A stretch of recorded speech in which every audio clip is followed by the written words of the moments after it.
Hi, this is Rob Packard from Medical Device Academy. Today's webinar is on implant card procedures. Matthew Walker was kind enough to create an implant card procedure for our customers. We have a lot of customers that are switching over to the new EU regulations, and that's the EU 2017-745 regulation that's required for devices and active implantables starting May of next year. And specifically, Article 18 requires that companies that make implants have implant card procedures. And so Matthew's going to explain a little bit about the procedure and the forms that he's created for that, and a little bit about the regulations. And we will have another webinar later that goes in much more detail into the specific regulation. So I'll hand it over to Matthew now. Matthew? All right, thank you. That's fantastic. So like Rob mentioned, the implant card procedures are part of the Article 18 requirements for the new MDR. And this is going to apply specifically to the manufacturer, and the procedure and the forms are developed from the manufacturer's perspective. There are areas of the article that delve into requirements for healthcare facilities, and we're not going to touch on those very deeply. This is built for manufacturers of implantable devices. So what we're going to discuss today is we're going to go over an introduction to Article 18, which is going to cover the implant card and the additional materials that you have to provide with the implant itself. We're going to discuss determining applicability to your device, because if it's not something that falls under the realm of implantable devices, then Article 18 is not going to be applicable to your device, and it won't be a part of your quality management system. The procedure we've developed that is compliant for this regulation is our SYS 037 implant card procedure.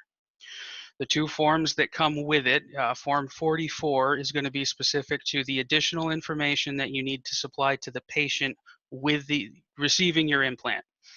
And Form 45 is going to be specific to the implant card itself that must be provided. So these are two separate sections within the article that cover both information that need to be given to the patient, but they're separate requirements. Go ahead and go to the next slide.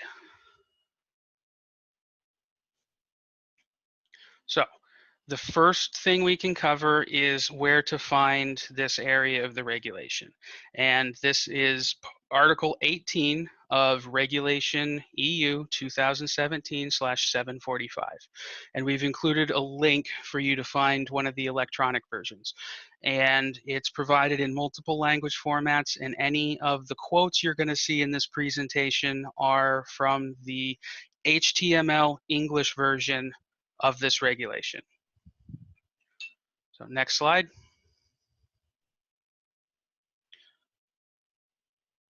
So for Article 18, it's going to cover the implant card itself, and it's going to cover the information that needs to be given to the patient receiving that implant.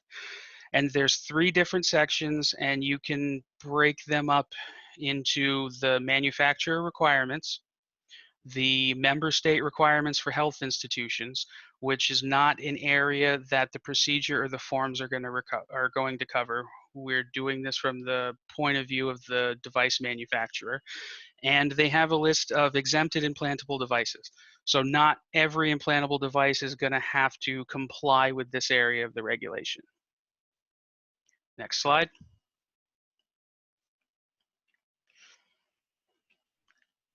So one of the first and most important things about the procedure itself that's provided is it's going to walk you through the steps you need to take to determine if your specific device is, or if this area of the regulation is specific to your implanted device.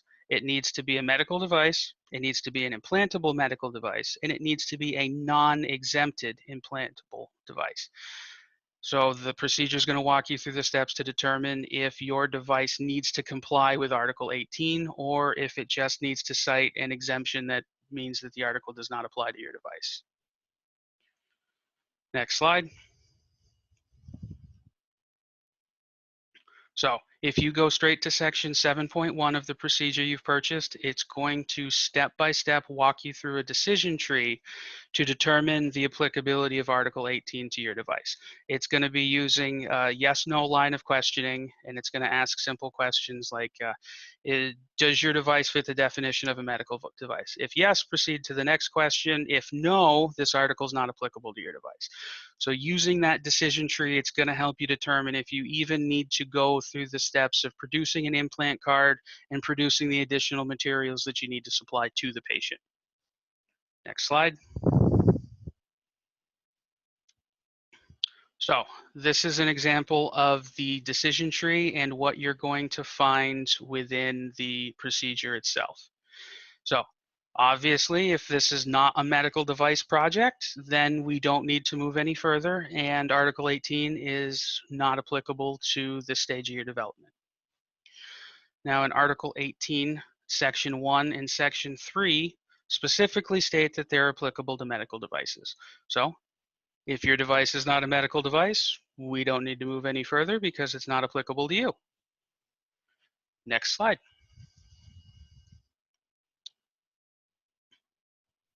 So the reason for going through a decision tree is to provide a traceable framework for how you as the manufacturer came to the decision of whether or not Article 18 applies to your company and your device.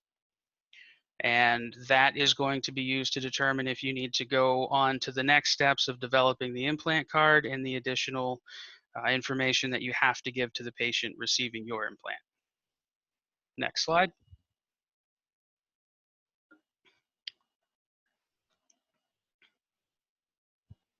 So this is going to simply discuss that if it doesn't apply, you will have a traceable manner of demonstrating a justification for why Article 18 does not apply to your device.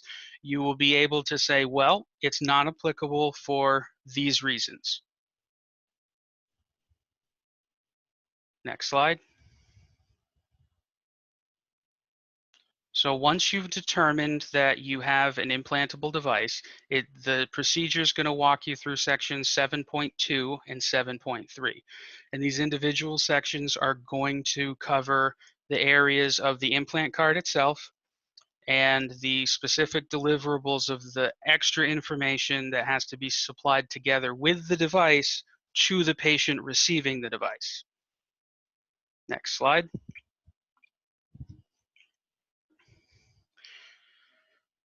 So the two forms that you're going to receive with the procedure is Form 44 and 45, and they're going to be broken up into the two different topics. Form 44 is going to cover the additional information that must be given to the patient, and Form 45 is going to discuss the specifics of the actual implant card you have to provide. Next slide. So an introduction to Form 44. This is not the implant card itself. This is a separate requirement of additional information that has to be given to the patient. Next slide. So some of the same information that's going to be included on the implant card itself is going to be included in this area as well, but it is a requirement as a separate deliverable. So even though the information is available on the implant card, it must be provided in the secondary format to the patient. Next slide.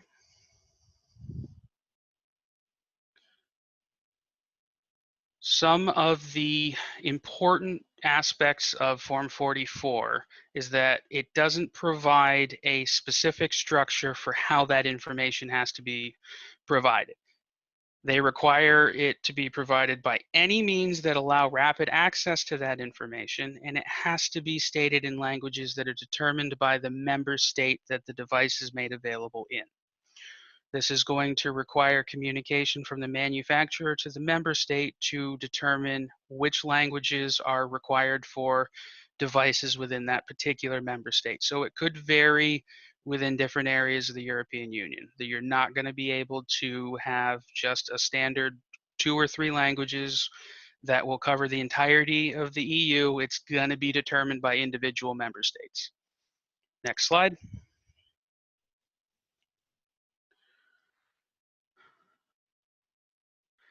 So using the form itself, it's going to walk you through constructing a table of the required languages that your individual device is going to need to be made available in.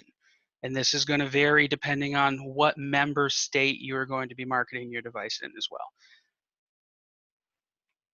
It's also going to walk through the documentation of what your individual means of rapid access is going to be provided in.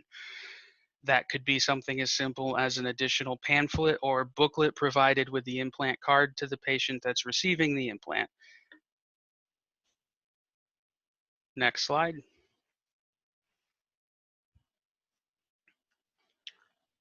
The other form that's provided with this procedure is Form 45, and it's going to walk you through the individual steps for the requirements in the implant card itself. So even though some of the information is going to repeat, the implant card is its own separate deliverable according to Article 18. It's not a combination of requirements that have to be met. They're two separate things. So the form is going to go create a checklist that makes sure that all of the required materials within the implant card are included within the implant card. Next slide. So this form is going to explain some of the information that needs to be contained specifically on the implant card. However, it's important to note that it's not going to be you as the manufacturer that is providing this information to the patient. This is information that needs to be provided together with the device. So the patient's not going to be receiving this from the manufacturer. They will be receiving this from the health institution much closer to the point of actual service. Next slide.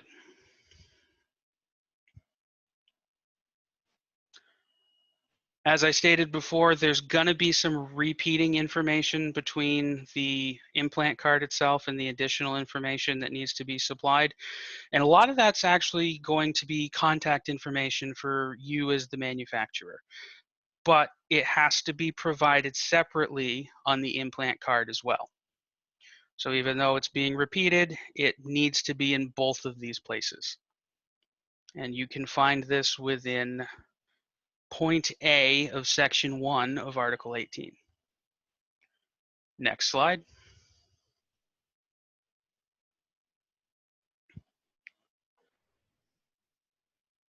What you're going to be receiving is somewhat generic procedures and forms that are going to have to be tailored specifically to your processes and operations as a manufacturer. You're going to receive them in a format that's ready for customization to your individual company, because there's going to be areas that your processes will differ from a different manufacturer that also produces implantable devices. And they're customizations that only internal personnel for your company would know the processes of. It's not something that an outside consultation agency is going to have any idea what you individually do during the production and manufacture of your devices. So those are areas that are highlighted within the procedure itself that will allow you as the individual manufacturer to make those customizations so that the procedure is specific to the actual processes you are going through in the production of your device. Next slide. And some of the customizations that need to be made is you are going to receive the procedure in forms, and they're going to have the Medical Device Academy logo on them. And that is included specifically to function as a placeholder. So one of the first customizations that you're going to need to make is replace our logo with your logo. Next slide. You might also find references to your company in brackets within the text of the forms and the procedures. Now, just like our logo is used as a placeholder for your logo, the words your company is going to be areas where you're going to insert your company name into the procedure, and you're going to want to do this before the final approval and implementation of the procedure into your quality system. So anywhere where it says your company, you plug in your company's name there. Next slide. So this is an example of what the tables on the forms are going to look like. So this is going to start from left to right. There are 4 columns. It's going to include a step number, a description of the step itself, the reference to where in the regulation that's a specific requirement, and any notes or comments that you want to make in that area while you're developing these materials. And it's going to provide a form of traceable documentation where you can find, like if we look at the first step 1.1, the device name. That's a requirement of section 1A of regulation EU 2017-745 within Article 18. And there's going to be a spot for you to make any miscellaneous notes or documentation that you might need while you're implementing that. But it allows at a later date, 6 months, 2 years, 10 years from now, anyone working within the quality system will be able to go back and look at these forms and see how the information was developed and how it was developed in a manner that meets the requirements of Article 18. Next slide.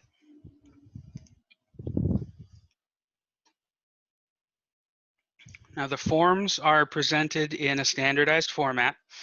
They all have the same columns. All of the columns start with the step numbers, the descriptions of the requirements, where those requirements are found, and a miscellaneous area for you to make any additional notes or references you want within that form. It's standardized, but it is for creating 2 separate deliverables as outlined within Article 18. So you have to have one for the implant card, and you have to have one for the additional information supplied to the patient. And that's where the forms come in, because Form 44 is dedicated to one of those deliverables, and Form 45 is dedicated to the other. Next slide.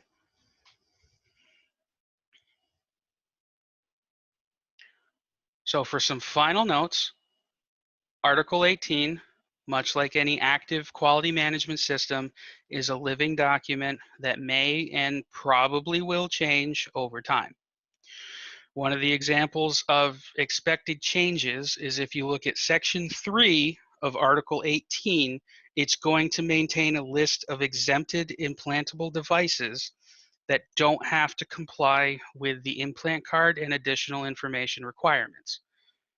Part of Section 3 specifically outlines how the Commission is empowered to make changes to that list within Article 115.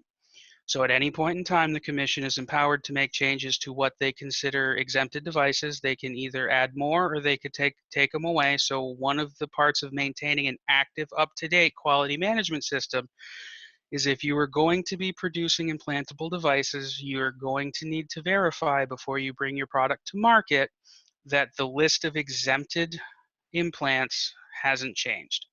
Because either your implant may be an exempted one that they've removed from the list, or you may be producing an implant that they've added to the list. And you don't want to go through the extra steps of developing these materials into your quality management system just to find out that you have an exempted device that doesn't require it.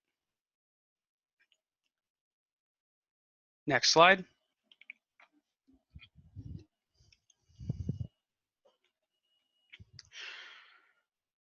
Now, this is an area that I'm going to have Rob jump in again and do some additional explanation for. So this very specifics, to quote Article 18, Section 1, the manufacturer of an implantable device shall provide, together with the device, the following. Now, the wording is shall, not should, so this is a non-negotiable requirement. And in Section A states, any information allowing the identification of the device, including the device name, serial number, lot number, the UDI, the device model, as well as the name, address, and website of the manufacturer. I believe on the next slide, there's going to be a note of some inconsistencies depending on the specifics of what your implantable device is, that even though it says it's a shall provide, you can't. And I'll let Rob dig into that a little bit deeper on the next slide. This is actually our next slide here for the contact us. But what I was what I was going to say for the previous slide, for any implants that have serial numbers, you'll be required to provide the serial number, but that part of the regulation isn't meant to imply that you're required to have serial numbers for all implants. Typically, all active implantables will have serial numbers because they want to have traceability to the circuit board that was used. And so therefore you'll see active implantables with serial numbers. But there are many implants out there, such as knee, hip, and shoulder implants, that do not have serial numbers. They have lot numbers because they're made in very large batches and they're all identical. So you might make 1,000 of one side or 500 of one size, and they'll all have the same lot number. So we verified that with somebody else because it wasn't clear from the wording, but that is the intent, that if you have a serial number, you're required to include it, but you're not required to have serial numbers for all implants, only some. Did you have anything else to cover, Matthew? Nope, this was just a real quick once over of the procedure that you've just purchased and the forms that come with it. Okay. To anybody that's purchased one of our procedures, we want to make sure that you're successful with implementing the procedure. So one of the things we offer is set up a quick meeting on Calendly with us and ask questions, or ask for help for how to implement the procedure, or advice on how to account for certain unique situations in your company. So don't hesitate to use the Calendly link there to schedule a meeting with us. And if it's specific to the implant procedure, I'll certainly invite Matthew to participate as well, so we can give you the best advice for your implant card procedure. If you want, you just give a call, you can email, or you can use Skype. But my Calendly link gives you from 6 a.m. to 6 p.m. Eastern time. So most companies are able to find a time that'll work for them. And thank you very much, Matthew. This is an excellent job on the presentation for implant cards. And I think a lot of people that purchase this procedure will be very pleased with the step-by-step instruction. Thank you. Have a great day.